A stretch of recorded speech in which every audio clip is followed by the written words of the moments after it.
just like physical illness, mental illness can be overcome. We just got to inspire people to believe that. The mental health community and the firearms industry spend way too much time running parallel to each other without communicating. It's time we change the narrative and destroy the stigma that we both face. Walk the Talk America presents Guns and Mental Health, a podcast for firearms owners, clinicians, and the curious public.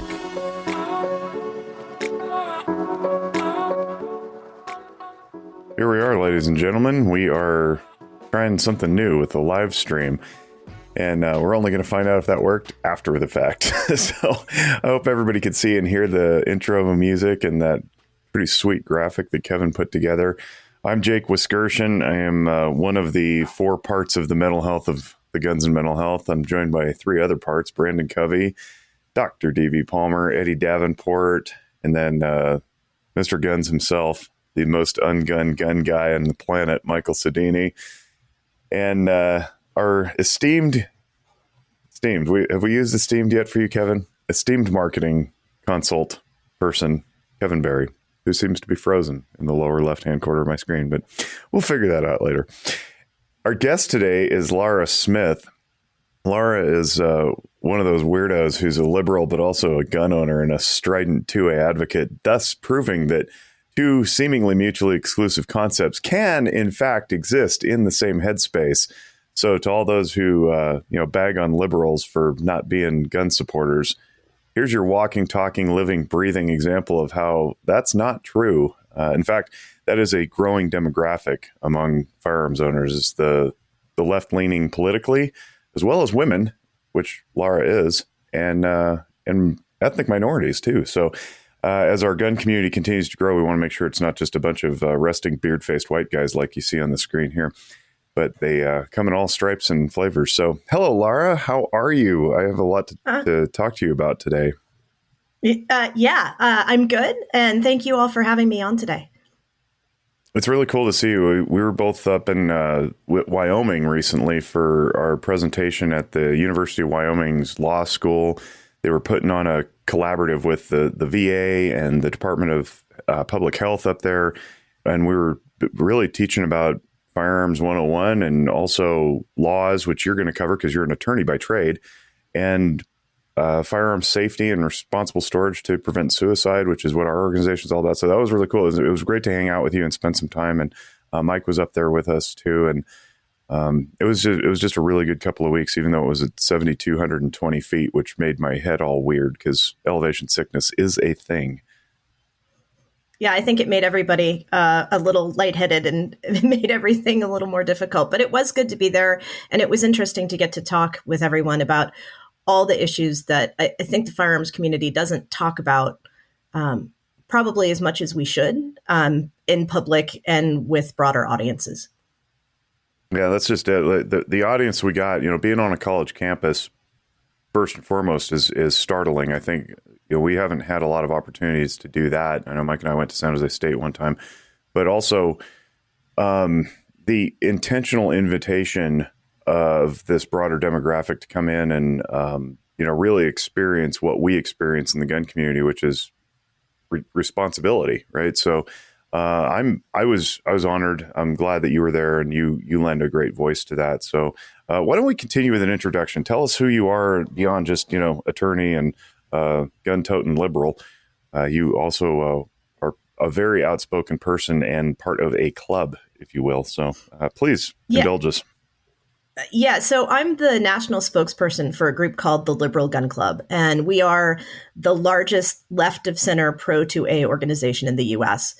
We do a lot. We do advocacy, we do outreach, we also teach, we have a certified instructor program, and we just really try to reach out to really a broader and different demographic to say, hey, look, you can be to the left of center in the U.S. and still enjoy firearms and still want to have firearms for all the reasons people have firearms: for self-protection, for fun, for sport, and for collecting.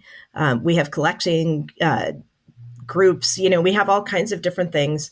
And, so we're much smaller than, some of the other national organizations, but we try to work in a space that a lot of people aren't working in. And one of the things we work on is what we call root cause mitigation, because we think that if you don't solve things that are the underlying cause of the problems, like if you aren't looking at what's causing violence, you can't solve the problem of all the violence. You can't solve gun violence, you can't solve knife violence, you can't solve domestic violence unless you're looking at all these underlying causes.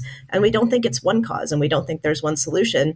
But coming at it from the political left, we look at it as, hey, we're taking more liberal political solutions to try to solve these problems that generally aren't really looked at by politicians on either side. Thought I saw Mike's hand twitch. Sorry, that's go on a little bit more about the what constitutes liberal, because I think that's a word that confuses people these days when we are trained by culture and society, and particularly social media and some of the maybe extra American insertion into social media to intentionally to divide us into camps that are seemingly irreconcilable. Guns and mental health, for example, is one of those, and it's just simply not true that you have to be anti-gun if you're on the left. Help us understand that and wrap our brains around that concept. Sure. So, I mean, there's a joke that in our group is the further left you go, you get your guns back. But for That's us, hilarious. for liberal, yeah, but I mean, really for us, it's not the Democratic Gun Club. It's the Liberal Gun Club. I would say well north of 50% of our members are not registered Democrats. And a lot of them are people like me who are registered because I'm in a state with a closed primary. So if I want to vote in a primary, I have to pick what party's primary I'm voting in. So there's that. And then you have, but you really have people. So one of the phrases we use a lot is that what we really mean is we mean every single civil right for every single person. We want every person to have access to every right that's guaranteed to them. And so we really look at that, but we come at it from a more liberal political, a more left political standpoint. We think there's a role for government that more conservative people generally don't. We probably don't agree on like the breadth of the role of government with a lot of people who are conservative. But not so much when it comes to firearms, not when it comes to like personal rights. I mean, I think everybody in our group is very much like, no, we're very much like, we don't think the government gets to, I mean, for me, I don't want the government to control my body. And part of that is I don't want them to control my rights to self-defense. Yeah, one of the interesting things about, because I've had the opportunity, which I'm very grateful to speak at your annual conference a few years back. I attend the conference whenever I can. This year it was in Vegas. That was great to see everybody.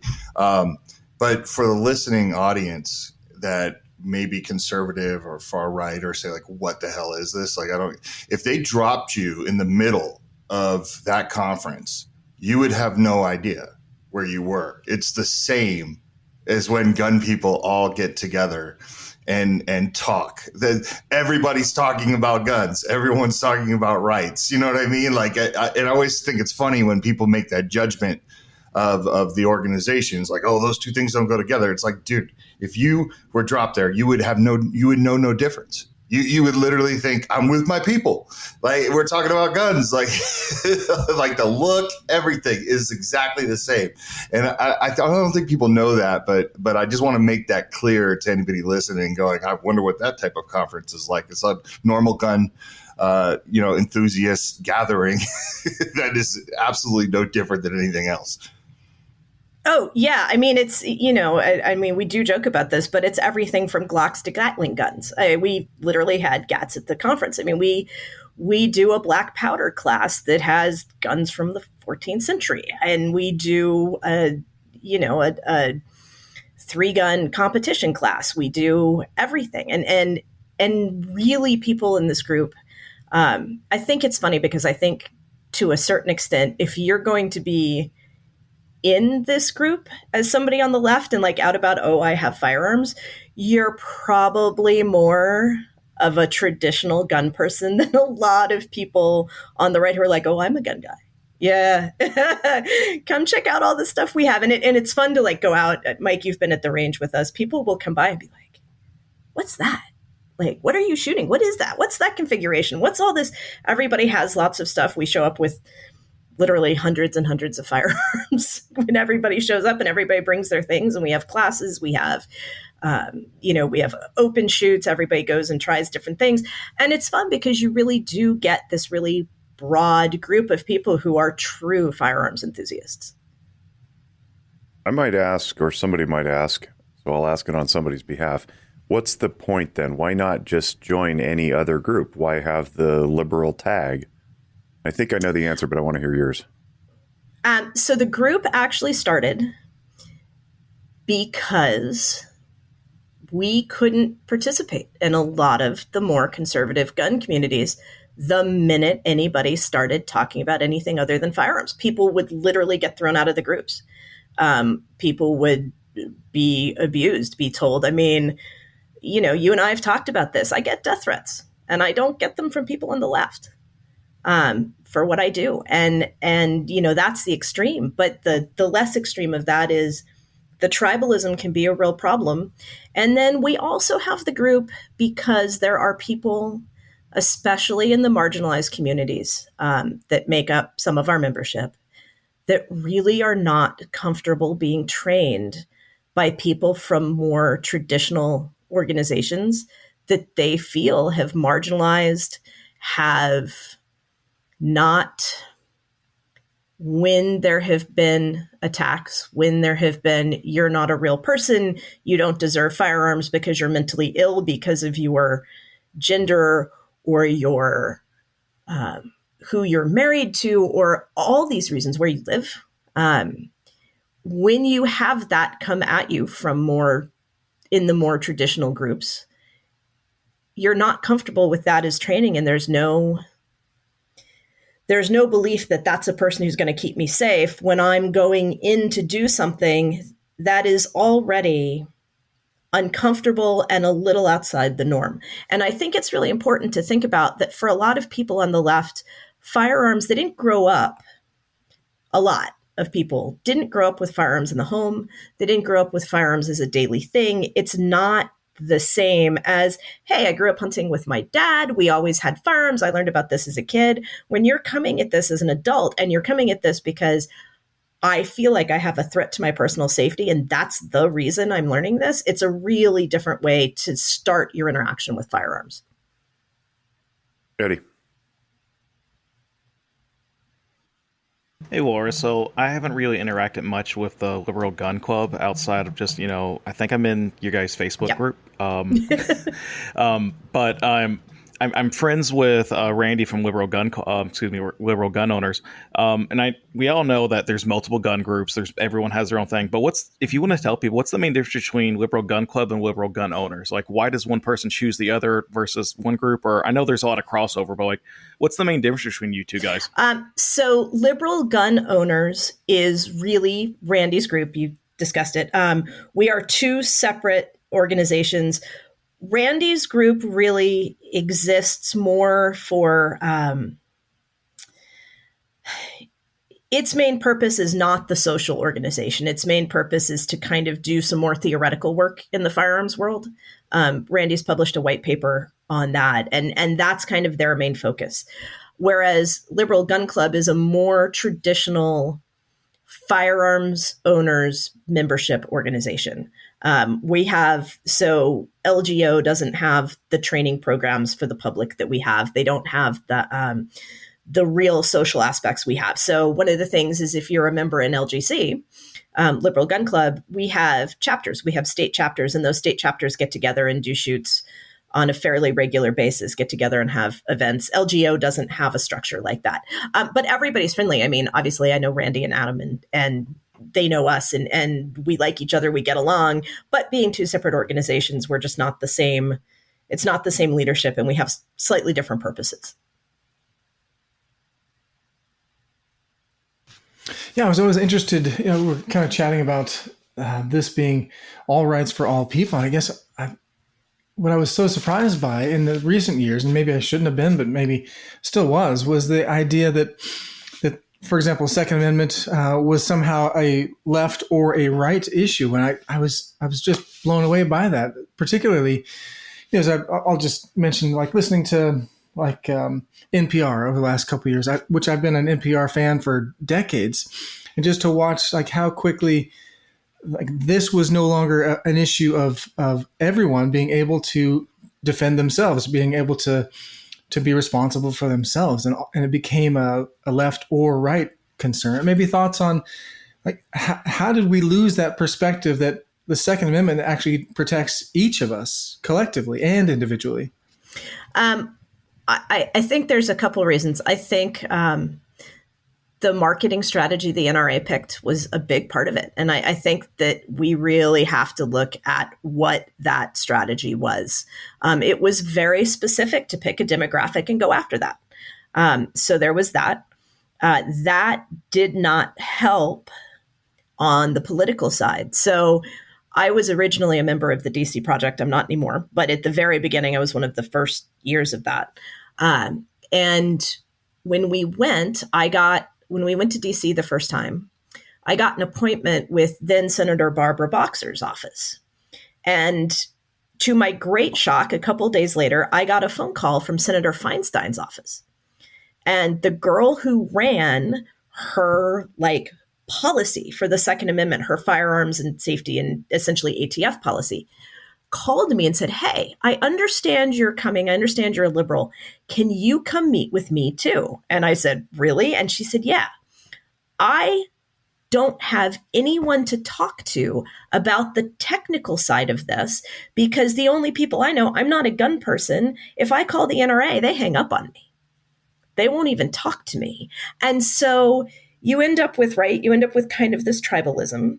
And then you end up with people who don't know. And then you end up with one side. I talk about this a lot in the gun world. Everybody's goal really is safety in all kinds of different levels and reduction of harms and various things. But if one side is saying to you, "Hey, you're an idiot. You hate this right. You don't deserve to have it." And the other side is saying the only way to keep your kids safe is to ban this thing. And this is what we're going to do to keep your children safe. Well, only one side's giving you the solution of how to keep your kids safe. And that's where you're going to gravitate because you don't know.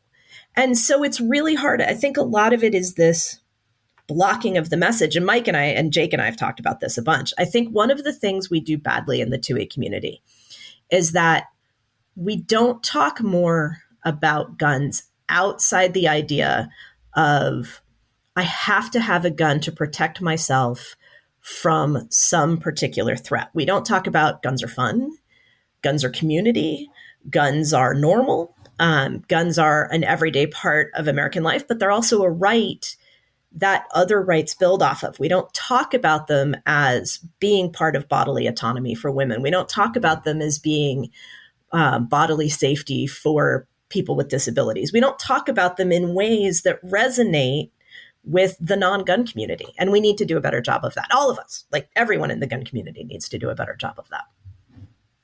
Yeah, you mentioned kind of the marketing or the packaging of it. I remember being a teenager in the 90s when arguably the Republican Party was, kind of stronger politically in terms of votes and winning elections at that time. But I remember thinking the tactics being employed, and I was not necessarily opposed to the political stance at that time of the party, not necessarily, but I did find that the methods being employed, I remember as a teenager thinking, this is not going to go well. Like there's going to be a time when this swings back and the same kind of tactics are going to be employed.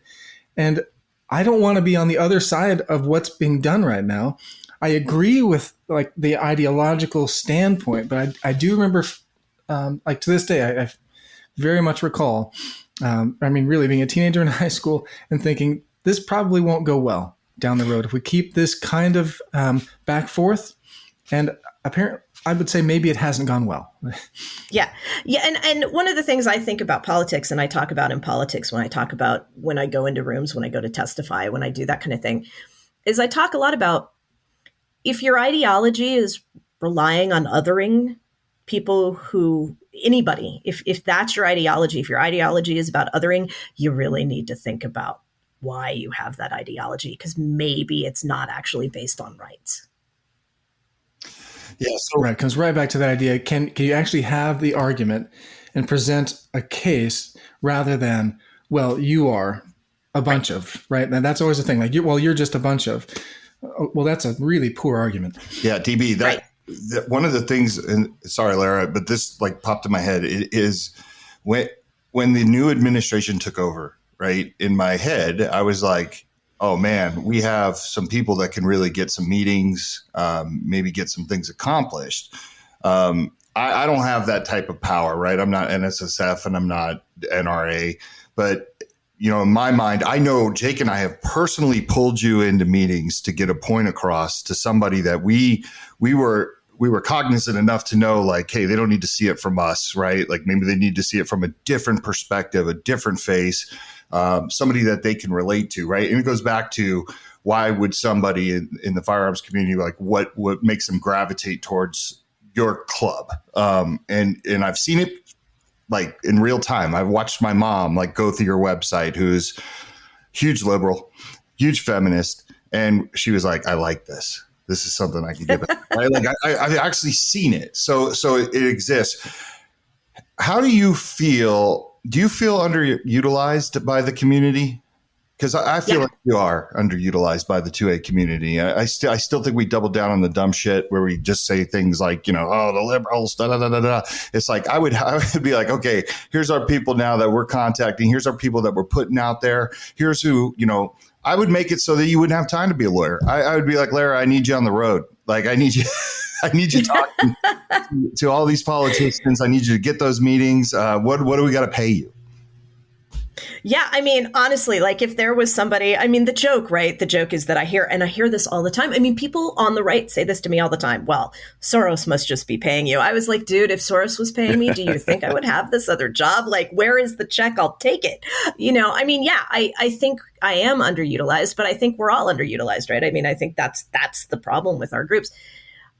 You know, I think if we could get the funding and the time, I think we would all be doing this every minute of every day, getting out there and talking about these really, because I think WTTA is really great about this too, right? We're talking about the things that really, really matter to people, but we're not talking about the things that are easy sound bites for politicians. You know, Jake and I have talked about, I had an experience this weekend that was very, very frightening and really difficult.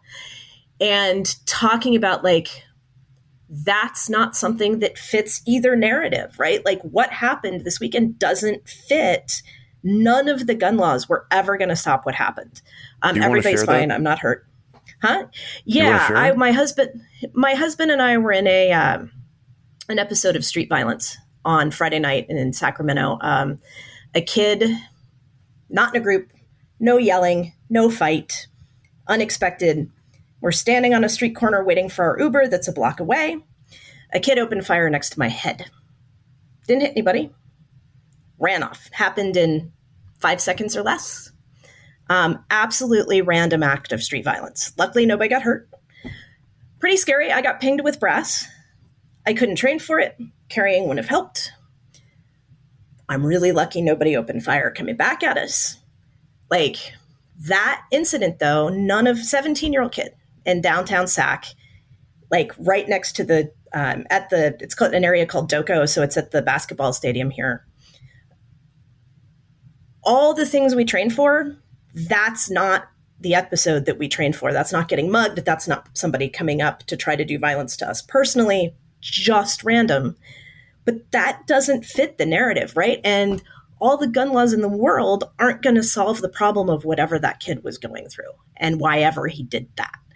And so that's like the root cause mitigation stuff that we talk about is we're failing communities if that's happening to kids, because talking to the police, they're like, yeah, no, this is happening more, you know, and that's where we're failing, right? Like that's the stuff I want to go talk about to people is, hey, we're failing communities. We're failing our community. We're failing our country if this is what's happening to us. And you could ban every AR and get rid of every gun, and there's still going to be violence like that. It's just going to look different, but it's still going to be there because we haven't solved the problem of whatever happened to that kid to say, hey, I'm going to open fire in a crowded place with a Glock. To piggyback off of that, I mean, that the problem with the root cause is that it's not sexy. It's not flashy, and it doesn't solve it right now. I mean, we could look at the shooting that just happened out in I think it was Vegas, but out where Jake lives. I guess actually it's more where Mike lives at the university. And even though it was a handgun, first thing Biden said is, we're going to ban the AR-15s, even though an AR-15 wasn't used, but because it's sexy, it's flashy, it generates clicks. It kind of, I mean, not to pick one side or the other, but like it kind of does what the Republican model is, where like it generates the social media buzz and it's the buzzword, and it kind of like it's campaign season. We're trying to win a campaign. So politicians are going after what buzzes, where the root cause, yes, that is exactly how we solve this, but it takes time. It takes generational change. It's kind of like, the student threat assessments, it doesn't stop it. There is no proof that it's stopping, because the proof is nothing happened. Right. So it takes time. And it's expensive. I mean, that's the other thing, is it's expensive and it's bipartisan. It has to be bipartisan, because you can't say, well, this community gets the help, but this one doesn't. It has to be broad-based. It has to be working in communities that people don't want to work in, on both sides, by the way. Like, it has to be that, hey, we're actually going to go talk to the kids at church, and we're also going to go talk to the kids on the street. Like, it has to be everybody. And it's not easy, because nobody wants to work together right now. And nobody wants to talk about the stuff that's expensive and hard and doesn't get solved overnight. Among Walk the Talk America's partners, ArmsCorps may have the most colorful history of them all, but then again, that likely happens when you have a company that's lasted for more than a century. Started in 1905 in the Philippines and expanding operations to right here to Nevada in 1985, ArmsCorps offers some of the finest firearms you'll find on the market, from shotguns to 1911s, and from ammunition to a competitive shooting team. ArmsCorps offers a lot. But there's something more. ArmsCorps is the first manufacturer to print the free and anonymous mental health screenings link offered through Walk the Talk America's website right there on their packaging. If you buy an ArmsCorps product, you will not only see our flyer inside, but you may actually see the screenings link printed on the side of the box. Go to armscor.com, that's armscorps.com, to find out more about their heritage, their products, and their competitive shooting team. We're proud and thankful to have ArmsCorps as a partner. Ghost Tactical dropped into the chat here, quote, "That's one of the biggest problems we have in our society. Most people are absolutists that think if we disagree on one thing, we're enemies on all topics. It's not true. Rights are rights." And I've said this before, and I'll say it again.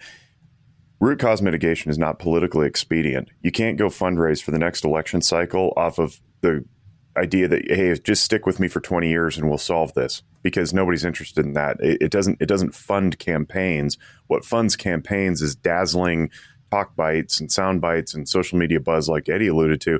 So if I can go out there and scare you, then you're going to fund my thing. And to Lara, to your point, when you're talking about going into those demographics that nobody wants to on any side, what you're really talking about is elitism and classism. And guess who occupies our political class? Elites. Right? They don't want to take the time to go out and work in the streets, because that's time away from their donors. Like I got, the listening audience can't see this, but I'm putting my hand like a half inch from my nose. I got this close to filing and running for office here in the state of Nevada. And I was so grossed out by the slimy underworld of politics that I was going to end up compromising almost every value I possess. And so I pulled the plug, and that was a big one of them. It's like, I would rather go and work with people and teach emotional functioning and consult with governmental and non-governmental organizations than go down to Carson City and pretend that some piece of paper that gets passed and adopted into law is going to have some sweeping effect. It's not, unless you really want to like buck up some political will and like fund it thoroughly.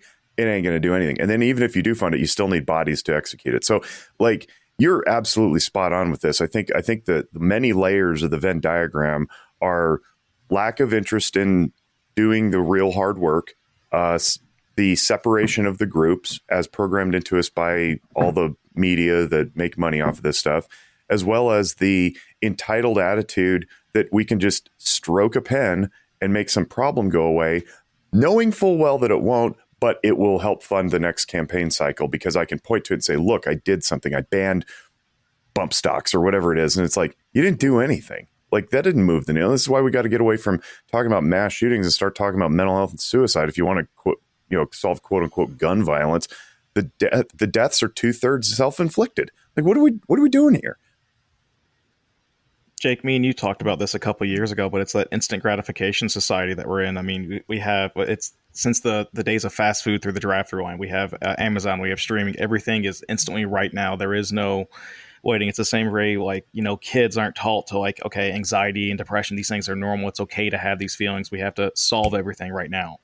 And what's funny enough is that, like, our politicians are in office for 20, 30, 40 years, and, like, they have the time to see these things through, but they're not going to. I mean, they would rather go down to that seafood place in Washington, D.C. and make their millions of dollars every morning when they're doing their fundraising instead of, actually solving stuff, because that doesn't, there's only, like, 100 people in the nation that can fund their campaign. Those are the people they have to keep happy.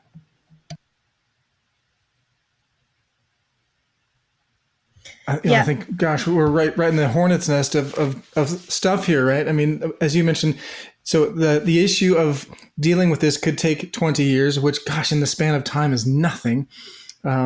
We could absolutely, have an issue like this where families were stronger, communities were stronger. And if it took 20 years to accomplish that beautiful vision, what an amazing thing that would be. But Eddie, I thought your point was just comically hilarious, but realistically horrifying or tragic. But that same politician will still be in office, still railing on some, petty point, or 50 years in office, or longer. And we've never taken that step, because just as everyone has said around the horn here, it's just not a sexy enough item that we know is not going to be solved. And I guess what I find most interesting about it, and so for Laura or anyone else, we'll go with Laura, but why? Gosh, I wonder this on the conservative side all the time when we're on some other side of a tangent, and we all do this because it's, I think I'd say, human nature. Get into this team mentality versus as if, like, we are all impacted by this. There doesn't have to actually be a competition in this. That we manufacture that. I wonder,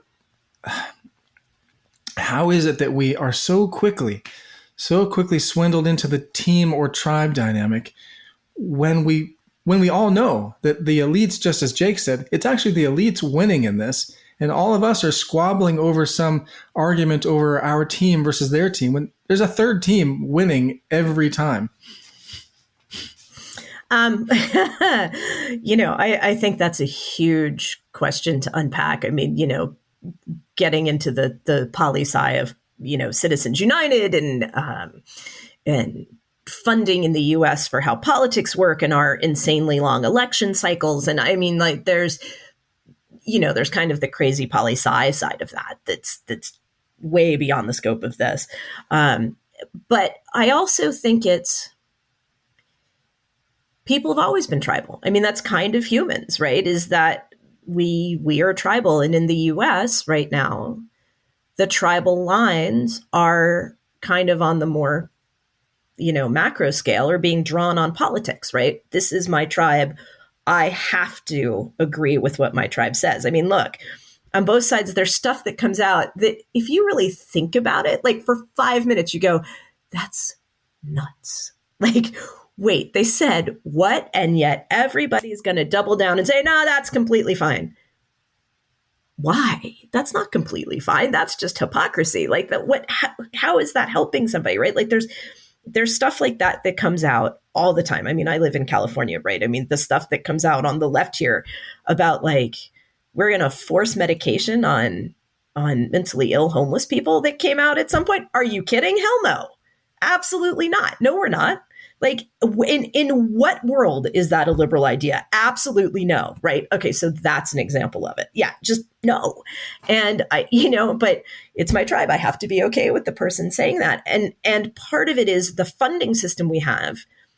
There's no way to hold somebody accountable for ideas like that, right? There's no way to get rid. And then when you have the other side who says, wow, this person comes up with these crazy ideas, we're going to try a recall.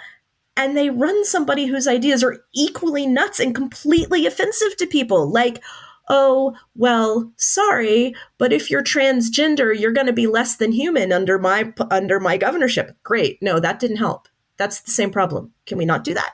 Right? Like, so you end up with this crazy no accountability because of how the structure's set up. So I think it's really a poli-sci issue, but while we have that structure in place, it's people like us, it's people doing what we do, that we just kind of have to keep working. Jake, I agree with you. I get asked all the time, why don't you run? Why don't you run for some sort of office?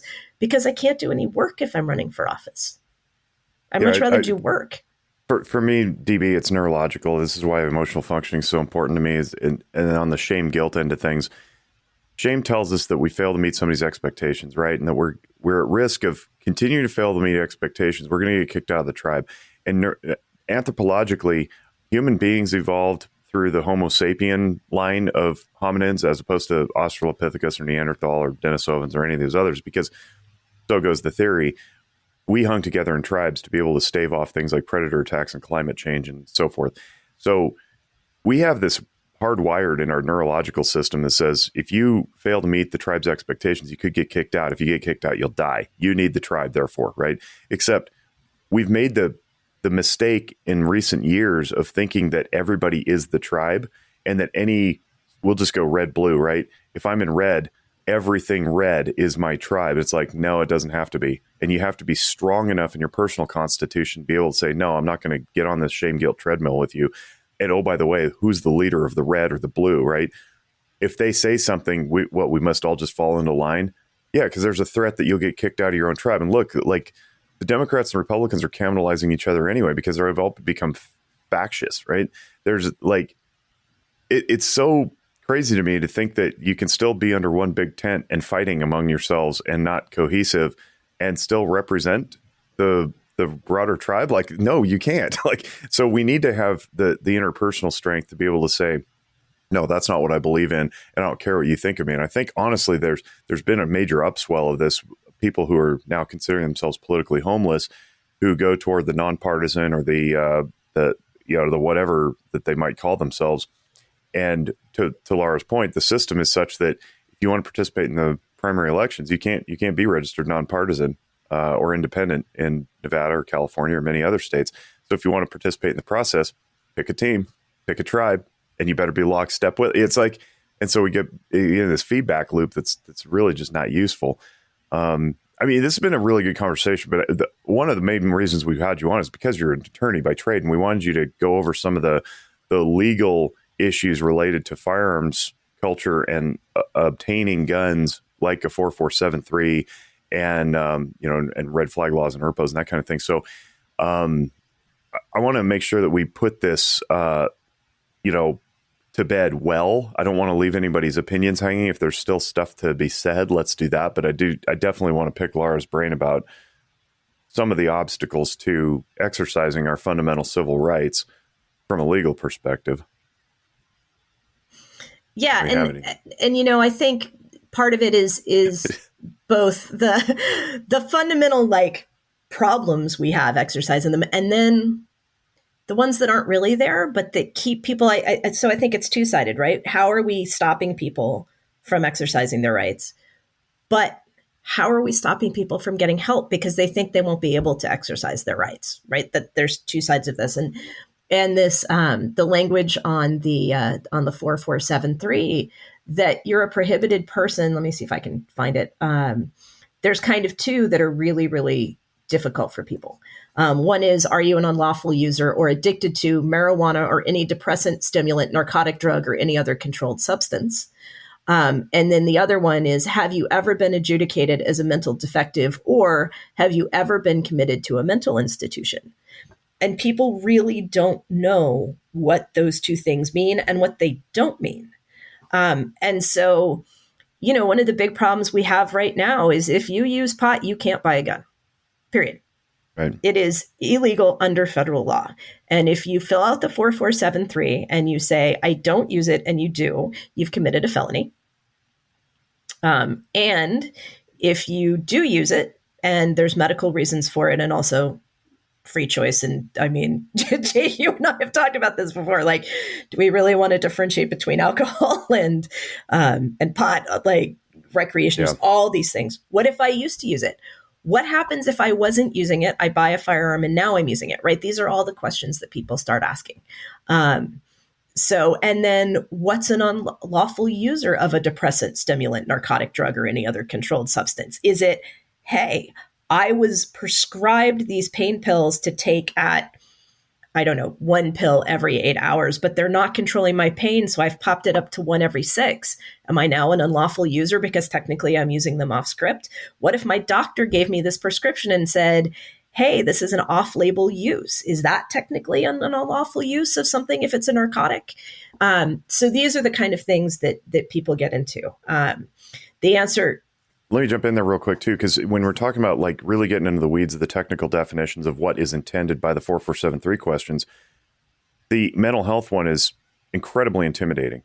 Have you ever been adjudicated mentally? Right. So like, well, adjudicated, I don't know, or involuntarily committed. Like, well, I don't know. And we had Isaac Ritchie on the show, and he really took it apart. Like, he did a very good job in the realm of at least New York's law, saying, this path is not. The state of New York intentionally conflated this to take my rights away. Okay. But in other states, you look at that, and if you're not in the mental health field like I am, and even some of us who are, we just don't think like this because I have a side project of being a geeky attorney in my spare time or something. I really enjoy seminal documents and pulling things apart that don't need to be pulled apart. But it's like we have to get into the words, and we really have to parse the words. Simply putting on there mentally defective treatment broadly, it paralyzes people. Like, well, I went for couples counseling. Does that count? Because it was sort of against my will because my wife dragged me there. Is that involuntary? And I'm not even shitting you. Like, these are conversations I've had with people. We're like, what constitutes involuntary? I'm like, well, you got to go to the book definition. What book? Well, your state book. Nope. The federal book. Does the federal book define it? Nope. And you have to challenge this, and you don't know until you get in front of a judge. And the judge is literally going to pick up with Merriam-Webster and be like, here's the definition of involuntary, right? So we don't even know. So it just paralyzes everybody. Like, well, I guess I'm going to say no because I've never been to a hospital. But if I've been to a hospital and I wasn't admitted, it's like we get all wrapped around the axle on the same exact issues dealing with mental health as we do with substances. So I just wanted to jump in and point that out, that it's really thorny because nobody's bothered to define terms. Right. And what happens is the substances then connect into that mental health picture because people say, well, what if I have to go? What if I'm addicted? Am I addicted? What if I go get mental health treatment and they put me on an antidepressant? What if I go get mental health treatment and it turns out I have ADHD or I have something else where they put me on a stimulant? Does that mean I can't own a firearm anymore? Look at what this form says. I don't know if I can go do treatment, right? It's not even, am I adjudicated a mental defective? It's, oh my God, there's this list of these substances on here. Does that mean I can't have treatment? And the answer is no, it does not mean you can't have treatment, but it really keeps people away. And so there's gatekeeping question number 1, right? I'm afraid to get treatment because I'm afraid they're going to put me on a substance that makes me an unlawful firearms owner. Okay, 1. 2, I'm going to go get treatment. I'm in a real mental health crisis. I am a little depressed. This is not, hey, I want to go get some couples counseling. This is, I have some really serious stuff going on. I have continued suicidal ideation. I have extreme depressive syndrome. I can't get out of bed. I have all these things. I'm in a really bad place. What if they tell me I have to go to the hospital? I can't do this because I'm going to lose my firearms if they tell me I have to go to the hospital. I'm going to lose my right to ever buy another firearm in the 4473, or they're going to red flag me. So the answer to the red flag is actually much harder than the answer to the 4473. Under the 4473,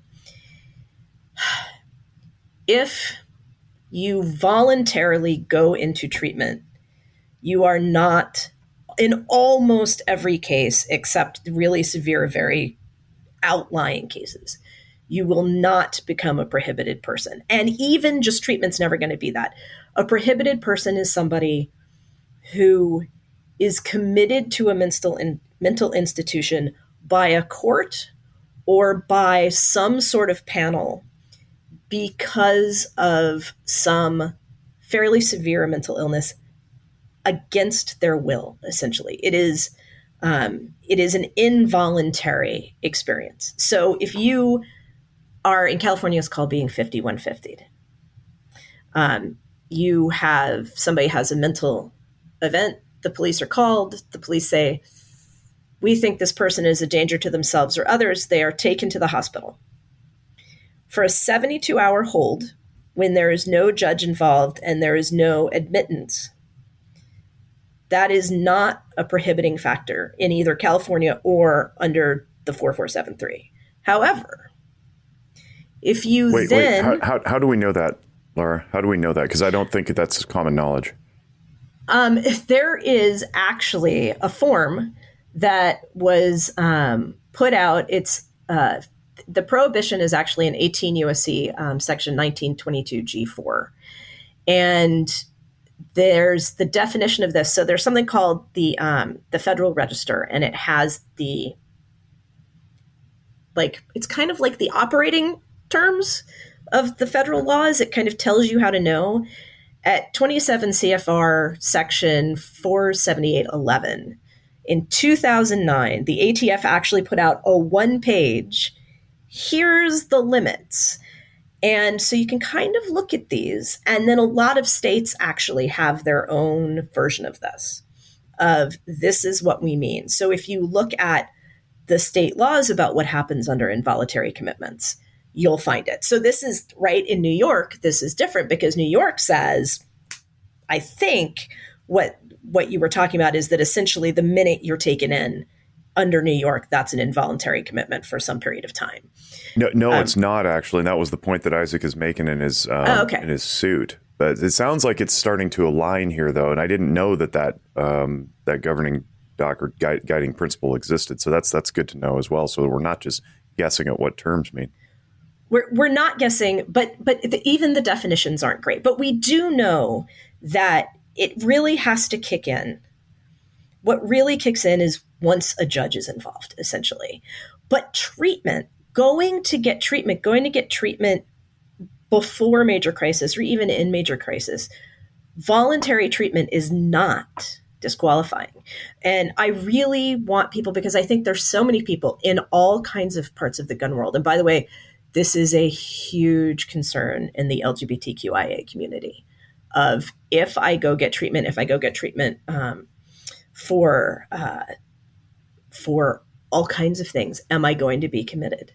Am I going to be, if I go get treatment, does that disqualify me because I think I need a firearm to protect my bodily integrity? And so I think it's really important for people to know, no, you can go get treatment. You are not adjudicated as mentally defective. And can we just talk about the ableism of that term for a second? Oh my God, it's awful. The term is just like, that's not a term. Like, that's not a thing. But putting that aside, you're going to be okay if you go get treatment. And that's something that if somebody tries to take your firearms for that, that is something that can be fought. Now, ERPOs are different. ERPOs, red flag laws, are a different standard. That they are not about buying a firearm. They are about taking the firearms you already have. The 4473 doesn't affect taking the firearms you already have, unless you lie on it. Different issue. Then we get into felony issues, but they have to prove that, and that's a whole different system. But ERPOs are somebody believes and claims that a person who has firearms is a danger to themselves or others. They take that claim. It depends on what state you're in. In some states, this has to be the police. In some states, like California, it can be somebody who worked with you 6 months ago. Guess which side I come down on this? Neither. But like really, I want either the cops or my coworkers deciding. But there are times that we all know there are people in crisis, and the purpose behind the ERPOs is for a person who is truly in danger. It provides a mechanism for the courts very, very quickly to say, we can go in and take your firearms for a period of time so that we try to keep both you and the community safe. They are not used as often as people think they are. They are a fairly high standard to meet. But if you are what is colloquially called red flagged, it is very, very expensive to defend. So, but the interesting thing about this is who's going to red flag you. And one of the things to talk about is, do mental health providers red flag people? And Jake, I think that's probably kind of your end of this, because I think that's another place people get really worried. If I go get treatment, I can get red flagged. If you're a firearms owner, and especially if you carry concealed, we invite you to enroll in a membership with our partner, the United States Concealed Carry Association, at uscca.com. The USCCA is more than 700,000 Americans from every faith, political stance, and walk of life, spanning multiple demographics. They provide life-saving education and industry-leading training, some of which comes in the form of our firearms and mental health videos that we have recently produced and which will be made available to the membership over the next 12 months. We recommend that you obtain self-defense liability insurance available through Delta Defense and the USCCA so that if you find yourself in an act of lawful self-defense, you will be prepared for what happens before, during, and after that incident. With the common mission of saving lives, Walk the Talk America is proud to partner with the USCCA and Delta Defense, and we invite you to check out all they have to offer at uscca.com. Yeah, I would say that's a huge concern, and I know it because my phone blows up all the time, right? Or like someone sends a message to Walk the Talk America, and this is when I'm speaking to people, and sometimes people say, "Is this really a thing? Is this really happen?" And I go, "Yes," because these are all anecdotal, right? Like at some point, I can't divulge, like, "Yeah, this person just contacted me the other day and is asking this question." I don't know how many times I've had someone text me literally while they're filling out the form to get a gun to do the background check, like, what does adjudicated mean? Right? Like most people don't even know what that term is, right? So there is a lot of questions. Kevin and Jake and I were talking the other day, and Kevin asked a really good question. We were talking about CCW holders, and he says, how many CCW holders actually follow the law? I was like, a lot. Believe it or not, a lot do, because they don't want to lose their CCW. So gun people tend to actually think about these things and have these concerns, and it is an issue. And when you're a non-gun person, sometimes I think you could take that for granted, right? Because you just hear like, oh, gun people don't care. They're irresponsible. All they want to do is arm everybody, right? And it's not true. There are a lot of thinkers that are like, okay, compliance, I got to do this the right way. You know, I have this right. I don't want to lose it. I don't want to do anything to jeopardize it, because it's very, very important to me. Yeah. Well, go ahead, Laura. Mike, to that, like, one of the things as a gun person, I go into lots of gun stores and just kind of shop and talk, and I'll talk to people. I'll take in a sticker or a patch, and I'll see kind of the reaction to me.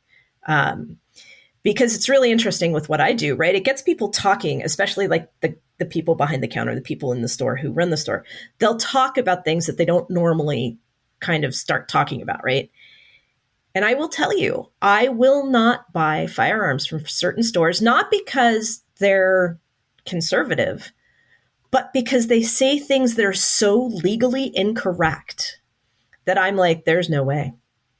I don't know what you're doing with your forms, but I don't want to be affiliated. You guys are going to end up with a problem with the ATF. I'm not dealing with this.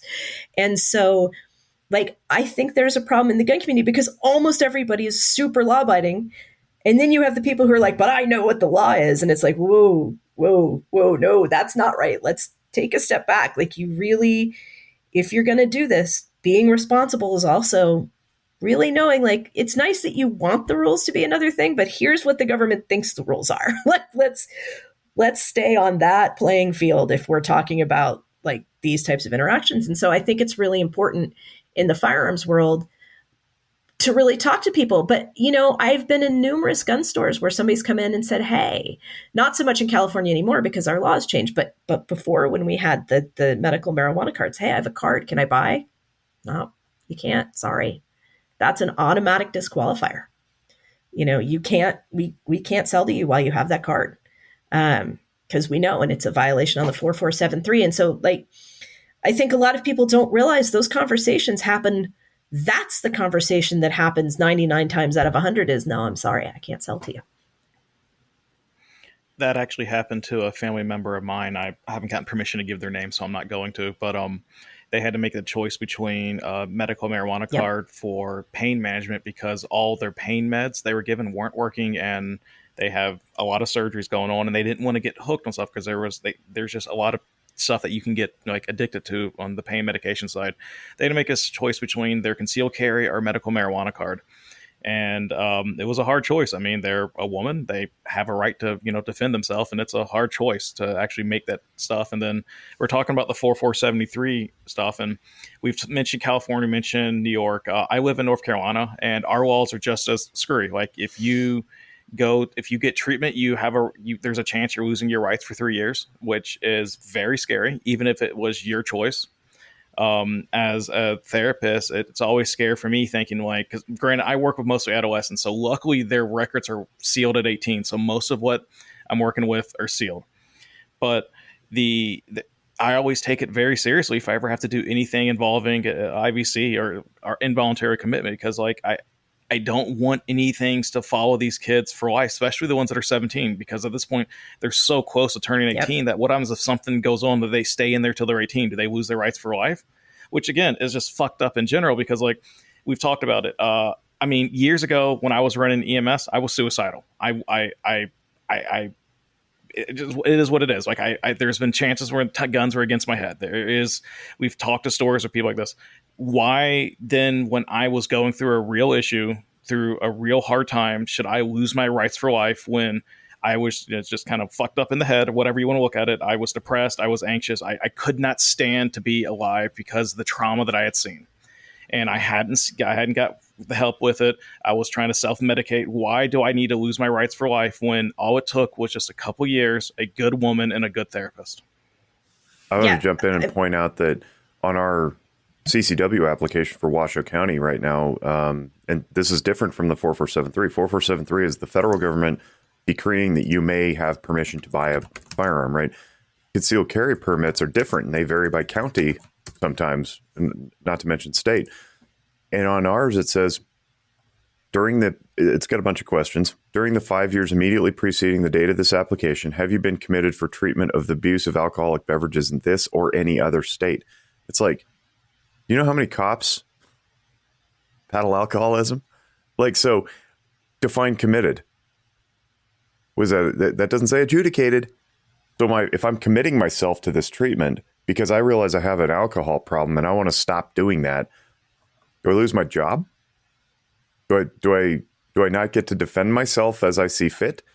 Now, Nevada, fortunately, is an open carry state, which I don't necessarily advocate because I think it creates more problems than it solves. The crazy thing is that person, okay, I don't get my CCW. I can't carry under a piece of cloth now, but I can carry on my hip.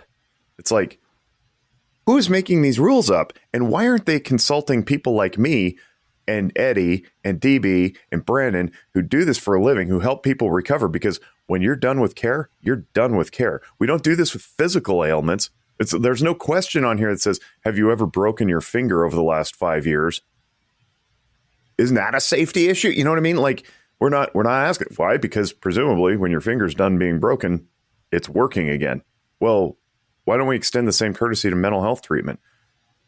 I think I know the answer, and it's largely ignorance. But I mean, this is the type of stuff we're dealing with here with these obstructions to civil rights. It's like it's just haphazard. Feels like we're doing something, and that's really all that matters, that we feel like we're doing something.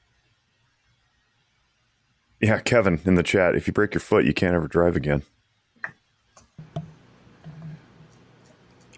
I'll let Brandon go in a second because he says he has a comment, but like one of the YouTube comments is talking about how red flag laws were used as swatting, which, being political, sending people out, like the police out to, like, because they didn't like someone. It ended up getting a young man named Duncan Limp killed. And like, I'm very aware who that person was. I interacted with that person online for years. And for a while, I did not like police after that. It took a long time to start trusting cops again after that situation. So Brandon, go ahead, sir.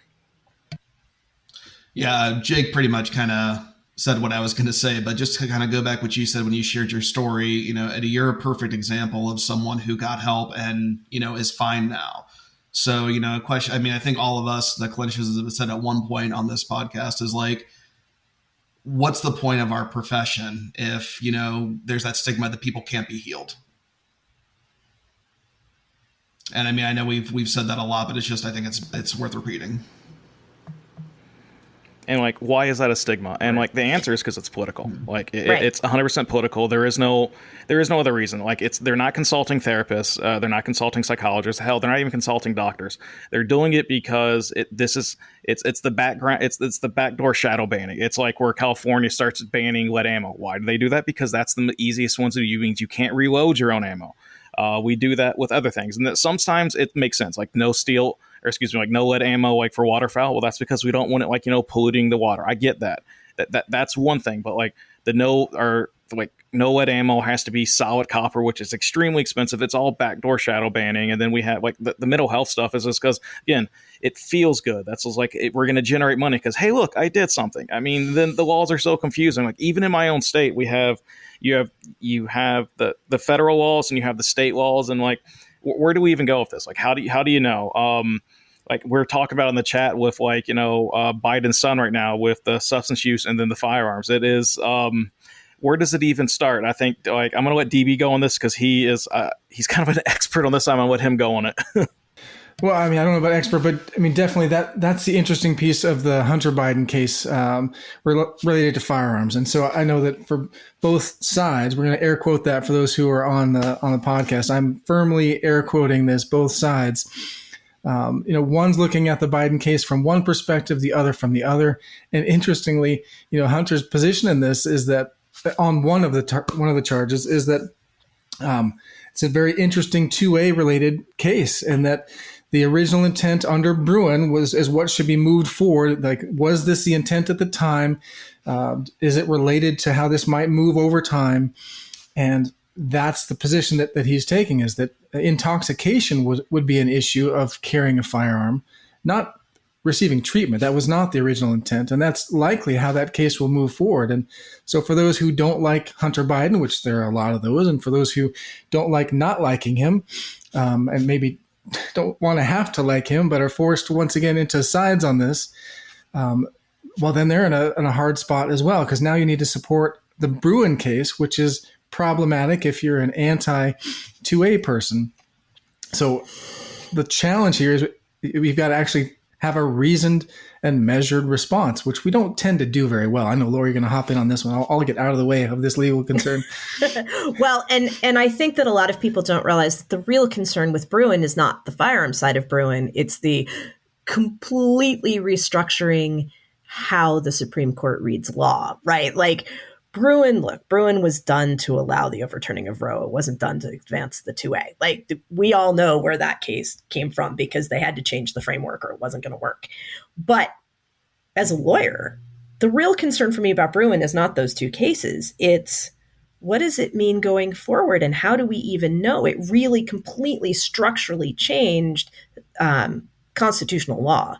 And so for a lot of lawyers, they're looking at, wait, well, you're using like for the Hunter Biden case, wow, hey, they're actually using Bruin in a way that Bruin could conceivably be narrowed to be an appropriate case for it's meant to be used in these cases only. Great. Like, can we narrow Bruin? Because otherwise it's a huge kind of from the lawyer side. It's not a political issue. It's a like, how do we do this issue, right? Like lawyers on both sides kind of went, oh my God, what is this case? And what does this mean? There was this really big like constitutional law just writ large about all kinds of things that don't have anything to do with firearms or abortion or any of that. And so the Hunter Biden case is really interesting for that. Is it going to narrow Bruin? Is it going to be the whoa, we're going to walk this back a little bit case? So because it's big and high profile. So I think that case is really kind of on the legal weeds. It gets really interesting. But, there's all these I think it's one of the things that people forget is that case law really defines what happens with a lot of these things. So when you say, hey, we don't have the answers, the problem is, yes, sometimes we don't because that law gets changed in the cases and the perception of, well, this is what it means can change over time. And that's really important to understand about these laws. Like what are the scope, what's the appropriate scope of a red flag law? I think we're going to start seeing more of that coming in, because there's not a ton of judicial decisions on them yet. But frankly, they just haven't existed long enough to really have a robust area of case law. And we're not getting it under federal law because they're state laws. So we're starting to get into all kinds of different things. So it is interesting, though, to start seeing like what's the law going to turn out to be on these, and where are we going? And I think it's important for firearms owners and people who want to be firearms owners to understand, like, this stuff's going to change and it's going to evolve, especially with the Bruin decision, because that's a whole new framework. And it's just not established yet what it means. So, Laura, we've talked a lot about the things that can make you lose your rights and how, like, sometimes it's being abused or it's not really clear. I've never had a chance to sit down and talk with a lawyer about this, so this is my opportunity. If you have had a chance, like, say you made a mistake when you were younger, or for whatever reason you have now been deemed ineligible because of like the volunteer, like one of those type of frameworks, not like a felon where you committed a murder, like you have lost your rights. Is there a path? And then what is that path to get your rights back? I'm going to give you the ultimate lawyer answer of it depends. And I hate to do that, but throw me a bone, please. Yeah, it depends on your state. And so I can't answer that. And obviously, I can't give legal advice to a specific case because I'm not anybody's retained counsel. There's all kinds of ethics about that. But you want a quarter? Yeah. But what you have to find out is what paths of expungement, it's called expungement, there are in your state for your particular issue. And that's going to be different depending on the type of issue you have. So, for example, a domestic violence conviction, was it a misdemeanor or was it a felony? What was it for? What exactly was the domestic violence that you engaged in? If you beat the crap out of your partner in front of the cops, you're probably not getting your rights restored, right? If you had an argument with your parents as a teenager and slammed the door and it got really heated and the police got called and the police said everybody's in trouble, maybe because that's probably going to be a misdemeanor, you don't know, but maybe there is a path of rights restoration. The one thing I'm going to tell people to be very, very, very, very, very careful on in expungement, there are often multiple paths of expungement. This is particularly true in California. Certain paths of expungement for certain types of crimes, especially drug-related crimes where things used to be illegal and now they're not, and you are therefore seeking to have that kind of conviction, which would no longer be a conviction, expunged. Certain statutes are written specifically that you do not get rights restoration of all types of rights. You really, if you're going to do this, don't do it yourself, and make sure you call a lawyer and make sure you say to them, I want to make sure my Second Amendment rights are restored. I want to make sure my First Amendment rights are restored, depending on what state you live in, right? Because voting rights can be an issue. All kinds of rights can be an issue under these. Make sure that you're looking at, you have your list of, I care about this, because depending on the way you do it, you could unintentionally end up not getting everything back. So the problem what we're looking at with that, though, then, is that, like, we're looking at a lot of money, a lot of time, and some of these people just don't have the resources. Again, we're looking at, you made a mistake when you were 20, like, you got IVC'd, and, sometimes it could be for the simple, like, there was an argument, it got heated, and then it turns out, like, you're on different substances, and for your own safety and protection, we're going to put you in a 72-hour hold, and depending on what state you are, you've now lost your rights. Right. And so, like, now we're looking at a long fight to get something back that takes money and time, and it's screwed up, man. And I think we're all thinking the same thing on that one. Yeah. So there are, weirdly, the Innocence Project is a group that goes in and they do a ton of work on improper conviction. But they're a really good resource on what does expungement look like? Where do these things? There are organizations, in a lot of communities, there's something called Lawyers in the Library, or your local bar association, where you can go and you can meet with a lawyer for a certain amount of time for a very either free or a very limited amount of money, like $20 for an hour. And you can call your local bar association. So the bar association is the regulating body for lawyers in your state. But a lot of times, like, there's local ones. So there's the San Francisco Bar Association, there's the Sacramento Bar Association, that kind of thing here. You can call them up and say, hey, I need to talk to a lawyer about this particular issue. Do you have a lawyer volunteer board? And they will send you to somebody who will talk to you about it. And you can at least find out, like, is there a path for me? How much would it cost? What would I have to do? If I start the process myself, can I come back just if I need some help with this form? There are ethically proper limited forms of representation in the legal world for things like that. So there are going to be some lower cost paths. They do take some work of finding them. And it's not something that I can just point you to and say, hey, call the American Bar Association. It's not how it works. It's very, very local, and it's very state dependent. I mean, how crazy that you've got to request the secret menu. Like, I have to make sure that you say that I also want my rights back. Like, oh, I forgot to mention that one. Yeah. I was going to ask, because we're a bunch of mental health professionals and we're all paranoid about documentation and, what constitutes treatment and all that. I'm curious, in your field, do you document these, like, free consults, these 15 minutes in the library? Like, how does that look? And then is that de facto client service? Like, how does this work? Yes, it is de facto client service. It does create conflict questions. It's a lot of people don't do it because of that, but or a lot of people volunteer their time in an area that's not their main area of practice, right? It's not their income area of practice, so that you're not going to run into the conflict, right? But yeah, no, it does. It does create a client relationship of some sort. Good to know. Because I think we do things like, podcasts, right? Or we write an article, and then we've been told by our professors, I've been told by my professors anyway, that if anybody reads that, they are therefore being treated, and you're treating without consent, which is just the dumbest thing ever. And so, we get all buried in the particulars that don't exist, and we are all living in fear of the people who are going to sue us that never sue us. But it's like somebody will be at a barbecue lamenting their woes about their relationship, and we clam up and we go, I can't talk to you. I'm not on duty. And if I say, I recommend this book by Christian Conti, then I'm somehow treating you, and therefore you're my client. And now that you're my client, if you do something, then I'm on the hook for it. And it's like, no, stop it. And I just wonder if the same type of fear pervades your profession, because it doesn't seem like it does, but maybe we're the weird ones, because we're always the weird ones.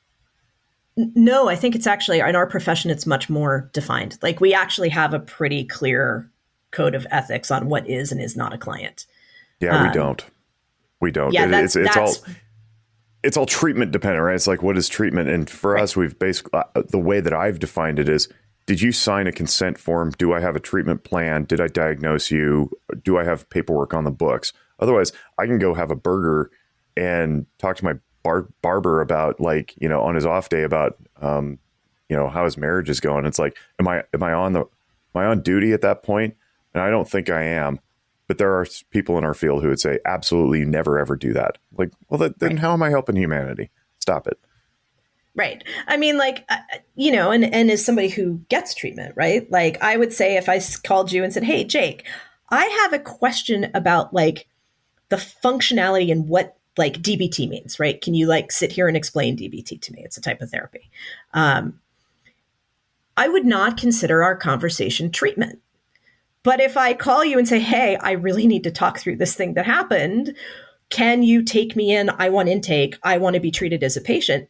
Then I'm your patient, right? So, like, right. What is the perception? And on the legal side, there's very much the what's the perception of the person you're talking to question, which is interesting that doesn't exist for your profession. And, that's one of the interesting things. It even goes to, like, these things with the 4473 and firearms owners, right? Like, did I get treatment? Hey, my friend's a doctor. My friend's a psychiatrist. I talked to my friend who's a family doctor because wow, I've been having this really hard time. If I now had treatment, am I now a prohibited person? Can I even talk to my, primary care? Can I go talk to my primary care because I don't want to go to a therapist? I'm not saying your primary care is the person you should talk to, but Yeah, or your doctor friend who looks down your throat and says, looks like it's strep, you should go in. Right. And I think it's really confusing for people because there aren't the lines that are well drawn, and they're not drawn for the professions, right? So I think that's a really good point, that if the experts, right, if us, this is what we do, for you all, mental health, for me, law, if we don't know where the line is, how's the average person knowing where the line is? We want to take a moment to recognize one of our sponsors, Chattanooga Shooting Supplies, Inc. CSSI was founded in 1977 by two families that had a passion for hunting and the outdoors. That same passion holds true today for the second generation of family members and their 200-plus employees. Own a gun store or range? If so, you understand the importance of two-step distribution to help you meet the demand of your customers. Their mission is to exceed their customers' expectations with a strong service focus from a knowledgeable sales staff, an assortment of trusted and well-known brands, competitive pricing, and timely shipping. With over 50,000 SKUs of shooting and hunting related products, they are in the business to help customers succeed. Learn more at ChattanoogaShooting.com. Well, more podcasts. That's the answer. More podcasts. Yeah. But it's a nice segue into something I was going to bring up earlier, which is when we're looking at red flag laws, and I'll use Nevada because it's where I live, but it's also a carbon copy of many others. The way to red flag somebody usually falls into two camps: family or law enforcement. Family has to have reasonable suspicion that you're a risk to self or others with a firearm. They complete this form. The form goes to the judge. The judge determines from a preponderance of evidence in that application whether or not you're actually a risk and need the order issued. Law enforcement needs probable cause to fill out the same form, but the same preponderance of evidence is what the judge looks at. Now, regarding Eddie's question about rights restoration, the way you dissolve one of those orders is the aggrieved, the person who's been, had the order effectuated upon him, has to demonstrate clear and convincing evidence, which is the top of the burden of proof ladder. And we don't know what clear and convincing evidence is. And to your point about case law, I asked a buddy of mine who works in the government, actually helped author this here, or at least oversaw it when he was with the legislature. The reason that we can't just go in preemptively to the legislature and say, why don't you harmonize the language at least to say, if you're going to have an order issued restricting your rights based on, preponderance of evidence, why can't you just give preponderance of evidence or reasonable articulable cause that you're healthy to get your rights back? And he says, well, once it's in there, and until you challenge it in the court of law and demonstrate that it's too hard and the bar is too high, you don't have any evidence to go back to the legislature. And so far, we haven't had any of these things challenged, which I think is sad because it is that specific thing that's keeping people from care. They're like, I don't even know how I would demonstrate if I were red flagged that I'm safe. And the judges don't either. So they're, New Jersey, Pirelli was talking about how they're shoulder tapping clinicians to be like, hey, can you decertify this person? We're like, I don't even know if I'm qualified to do that. Like, what am I going to do? Right. Interview him? Like, I have no idea. So that's a problem into itself where you're talking about, okay, there's this really easy path to rights restriction, and the path to rights restoration is very, very challenging if you have the resources, if you even know how to define it, if you even know how to demonstrate that you're safe and secure again. So the whole thing is just mucked up. And I think it's mucked up unintentionally by people who thought they were doing good by trying to stop suicides or mass shootings or whatever. And what we ended up doing is restricting care access and making people worse because they don't want to go get care because they're afraid. BB? Right. I mean, does this actually take, it's a question for Laura, would this take somebody actually being red flagged, then pursuing the process, doing what they level best can to get, their right restored, then being attacked, right? And because they've attempted to do this, now they have actually been harmed. They have to be harmed, and then they have to, not die in that experience, and then they have to press an issue. I mean, is that the kind of thing that it would take to push this back for a person to actually get their case heard? I mean, how severe would it be for a person to actually have a shot at this becoming addressed? You mean how what's the what does the party look like that could be the person that's the challenger to what are these definitions? Like, let's get some case law. Exactly. They actually have a shot at this moving somewhere. Right. So the legal term for this is standing, right? And it means you have to have to be the person who brings the case. You have to be the person who suffered the harm. But does the harm have to be a horrible harm? No. In this case, the harm is the law says to get my firearms back, to have my Second Amendment rights restored, to get my firearms back. And let's remember that there's actually two things going on here. There's property and there's their Second Amendment right. And those are actually different under the statutes. So let's talk about, I want the government to give me my property back. I have the right to re-own my property because it's a taking. So there's all kinds of legal things about that. I went and I followed what the law says the procedure is to get my property back, because this is a much less thorny issue.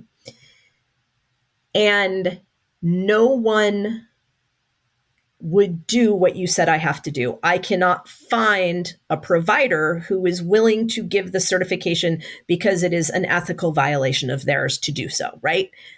I have now suffered the harm. It doesn't have to be some dramatic harm. The harm is I can't get somebody to give me this certification. Then you can be the person who goes and says, hey, I can't get my rights restored.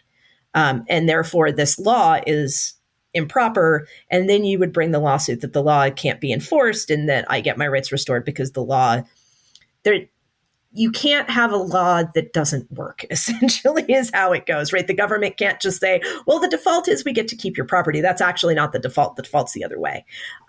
So that is the person. It doesn't have to be, hey, now the interesting part about this is, hey, I can't afford it, is probably not sufficient.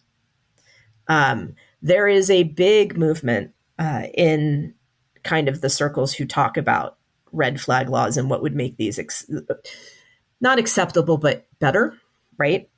That if it's a taking and if it's a public right, do we have to give a public defender? Do we have to offer some sort of like, can we be telling people that they have to spend tens of thousands of dollars? Because let me tell you, it's not cheap. You know, I mean, even at reduced rates, lawyers are going to be like $250 to $300 an hour, and that's cheap for a lawyer. It just is. And these are a lot of hours, plus time, plus you've got to find a treatment provider, plus you've got to go through all these things. So yeah, you have to have somebody who actually has the deprivation. It can't be, I'm afraid that I'm going to lose this, or I'm afraid I'm not going to be able to get it back. You actually have to have not been able to get it back.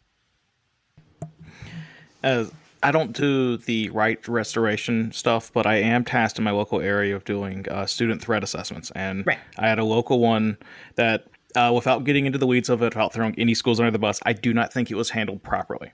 And so the issue that came about from this is the school wanted me to declare, is this kid safe to come back or not? That's kind of the point of it. Again, I don't think it was handled correctly, but they did not like the fact that I said that due to insufficient evidence, there is no way to say if the kid is or is not a threat to themselves. Then I gave a small caveat of why they may not be. And then they gave a suggestion of how you can find out more information. And this is me dealing with a kid, not with a red flag law. And then as like with people trying to find providers, it is, people are wondering why providers don't want to do that. Because like, even if I was to say, when I do say kids do not show